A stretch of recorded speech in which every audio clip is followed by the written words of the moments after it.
आज विश्व स्वास्थ्य दिवस है और मैं सभी उत्तराखंड वासियों को, देशवासियों को इसकी हार्दिक शुभकामनाएं देता हूं। विश्व स्वास्थ्य दिवस के अवसर पर मेरे साथ में जो उत्तराखंड स्वास्थ्य निदेशालय है, वहां पे जो टेलीमेडिसिन अफसर हैं डॉक्टर विकास भट्ट जी हैं, चर्चा के लिए मेरे साथ मौजूद हैं।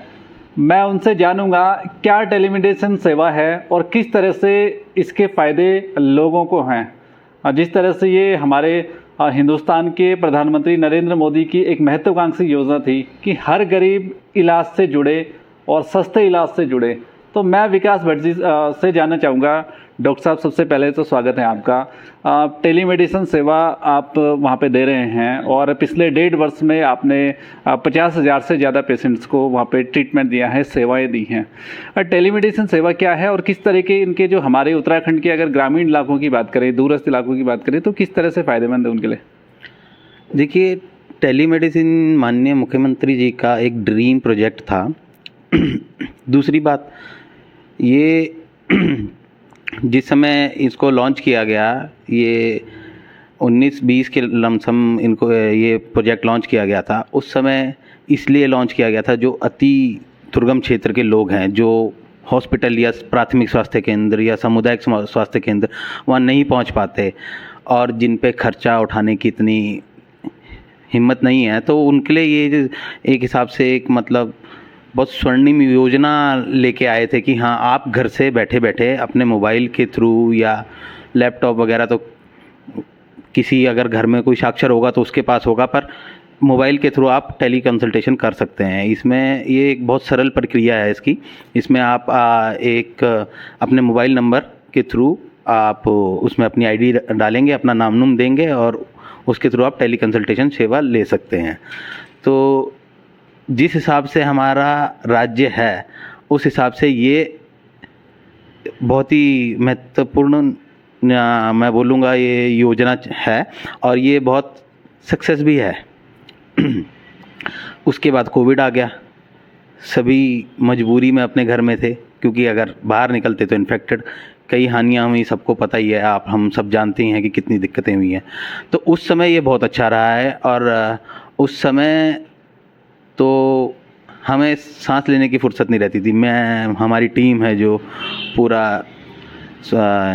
NHM जो है विभाग, बहुत ज़्यादा उस पे थे कि क्योंकि कोई डॉक्टर पे जा ही नहीं रहा था, क्लिनिक नहीं थे, कुछ खुला नहीं था, हॉस्पिटल भी इमरजेंसी ले रहे थे।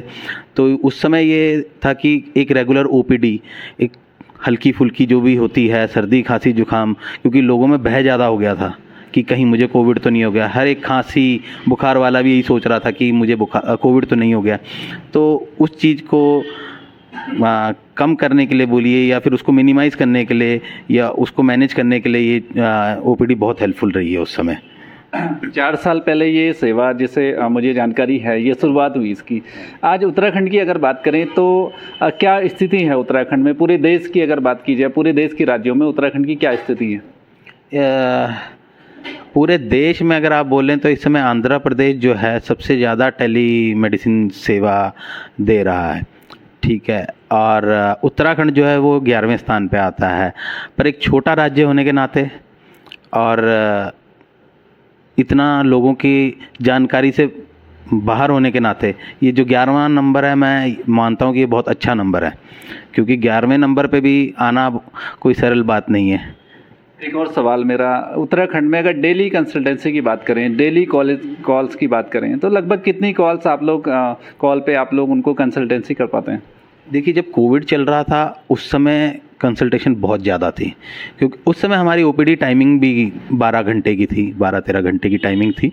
अब टाइमिंग कम हो गई है तो उस हिसाब से कॉल्स कम हुई हैं, पर ये कि 1500 से 2000 कॉलें पर डे की आती हैं। 1500-2000 लमसम चलता रहता, कभी 16, 17, कभी 18 भी जाती हैं, तो ये इतनी चलती रहती है। तो इसका आंकड़ा बनता है हर रोज़ का कि कितनी कॉल्स हमने अटेंड करी हैं और अलग अलग ओपीडी के इसमें होती, जैसे डिफेंस की ओपीडी होती है हमारे पास, और अदर जो हमारे हेल्थ एंड वेलनेस सेंटर है वहाँ से जो कॉलें चल रही हैं, तो ये सब चीज़ें वहाँ से चलती रहती हैं। तो उसका बाद में हम पूरा एक डाटा बनाते हैं कि आज कितनी कॉल कहाँ से आई हैं, कितने रीजन से आई हैं, कितना क्षेत्र था, क्या था, वो सारा डिटेल हमारे पास रहती है। एक आखिरी सवाल डॉक्टर साहब मेरा, कि जिस तरह से सपोज कोई टेलीमेडिसिन सेवा लेना चाहते हैं, उसका प्रोसेस आप थोड़ा शॉर्ट में आप बता दें।